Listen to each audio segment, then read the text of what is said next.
నాయుడు గారు కుదేలైపోయిన నిర్మాణ రంగానికి పునరుజ్జీవం కల్పించడానికి, లక్షల మంది కార్మికుల జీవనోపాధిని తిరిగి పొందే అవకాశం కల్పించడానికి ఉచిత ఇసుక పాలసీని తీసుకొచ్చారు. ఈ ఉచిత ఇసుక పాలసీలో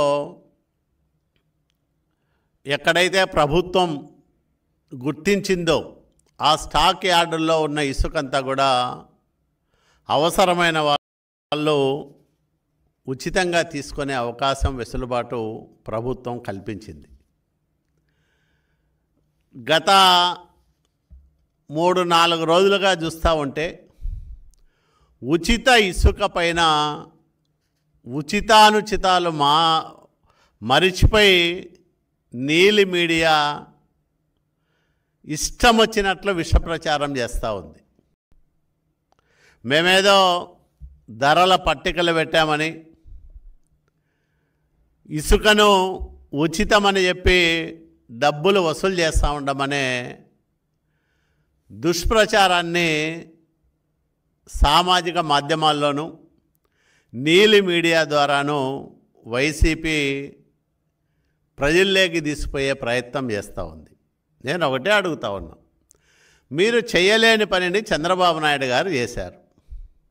మీరు నేరుగా సహజ వనరులైన ఇసుకను విచ్చలవిడిగా దోపిడీ చేయడంతో పాటు ప్రభుత్వానికి టన్నుకు 375 రూపాయలు వసూలు చేశారు. ఆ రోజు మరి 475 రూపాయలు టన్ను ఇసుక అధికారికంగా పెట్టి దాంట్లో 375 రూపాయలు ప్రభుత్వానికి వచ్చే విధంగా మీరు ఆ రోజు ధరలు నిర్ణయించి అనధికారికంగా అంతకు 2 ధరలతో మీరు విక్రయించిన మాట వాస్తవమా కాదా సమాధానం చెప్పమని నేను వైసీపీ నాయకులను అడుగుతూ ఉన్నా. అట్లాగే మీరు ఈరోజు రండి, ఎక్కడికైనా మీరు ఒక ట్రాక్టర్ తీసుకొని వచ్చి ఉచితంగా లోడ్ చేసుకొని పోండి, ఎవరు మిమ్మల్ని అభ్యంతర పెట్టరు.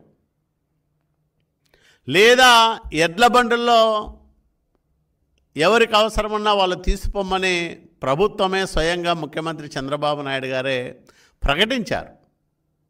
ఇంతకంటే స్పష్టత ఏం కావాలని నేను అడుగుతూ ఉన్నా. ప్రభుత్వం చాలా స్పష్టమైన విధానంతో అక్కడ కేవలం లోడింగు, రవాణా ఛార్జీలను మాత్రమే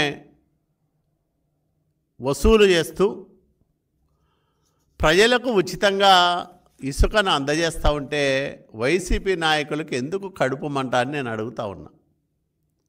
ఒక మంచి విధానం వచ్చినప్పుడు, లక్షల మంది ప్రజలకు మేలు జరుగుతూ ఉన్నప్పుడు మీరెందుకు కడుపు మంటతో రగిలిపోతూ ఉన్నారు? ఇది నిన్నటి రసీదు.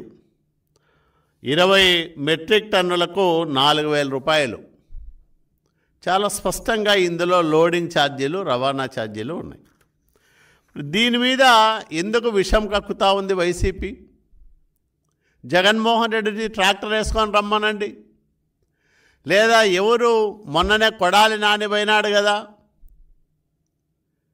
మరి ఎందుకు విమర్శ చేయలే? అంటే అక్కడ లభిస్తున్న ఉచిత ఇసుక లక్షల మందికి ఉపాధి కల్పిస్తూ ఉంటే నిర్మాణ రంగానికి కొత్త ఊపిరి పోసి ఈరోజు అందరూ దాదాపు 125 విభాగాల వాళ్ళు బతికేదానికి అవకాశం చంద్రబాబు నాయుడు గారు కల్పిస్తే మీరు ఇంత విషప్రచారం సాగిస్తారా? ప్రభుత్వం ఏర్పడి నెల దాటింది. మరి ఇంత తక్కువ సమయంలోనే ఒక్కటొక్కటిగా హామీలు నెరవేర్చుకుంటూ మొన్ననే చూసాం, 1వ తేదీ ఇళ్ల వద్దకే 7,000 రూపాయలు పెన్షన్ ఇచ్చిన ప్రభుత్వం చంద్రబాబు నాయుడు గారి ప్రభుత్వం. అదే రకంగా ఈరోజు ఇసుక ఉచితంగా అందజేస్తున్న ప్రభుత్వం చంద్రబాబు నాయుడు గారి ప్రభుత్వం, ఎన్డీఏ ప్రభుత్వం. మీరు మీ నిర్వాకం వల్ల, మీ స్వార్థం వల్ల, మీ ధనదాహం వల్ల 5 సంవత్సరాలు ఆంధ్రప్రదేశ్ రాష్ట్రంలో నిర్మాణ రంగం కుదేలైపోయింది. వ్యవసాయం తర్వాత అతి ఎక్కువ మందికి ఉపాధి కల్పించే నిర్మాణ రంగాన్ని మీ నిర్లక్ష్యం కారణంగా, మీ స్వార్థం కారణంగా ఎంత ఇబ్బందులు పాలు చేశారో కల్లారా చూసాము, అనుభవించాం. 50 లక్షల మంది భవన నిర్మాణ కార్మికులు, వివిధ విభాగాల్లో పనిచేస్తున్న కార్మికులు విపరీతమైన ఆర్థిక సంక్షోభంలో కూరుకుపోయిన మాట వాస్తవం కాదా? జగన్మోహన్ రెడ్డి 2019లో ముఖ్యమంత్రి అయిన తర్వాత కొత్త ఇసుక పాలసీ తీసుకొస్తానని తీవ్రమైన జాప్యం చేసిన కారణంగా నిర్మాణ రంగం కుదేలైపోయింది ఆంధ్రప్రదేశ్ రాష్ట్రంలో.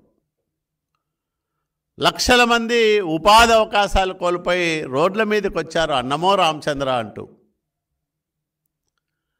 తర్వాత కరోనా వచ్చింది.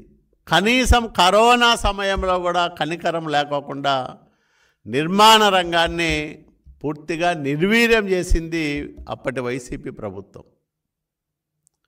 మరి ఈరోజు తెలుగుదేశం ప్రభుత్వం వచ్చింది. ఇది ప్రజల ప్రభుత్వం, ప్రజలు తిరుగులేని తీర్పుతో ఎన్నుకున్న ప్రభుత్వం.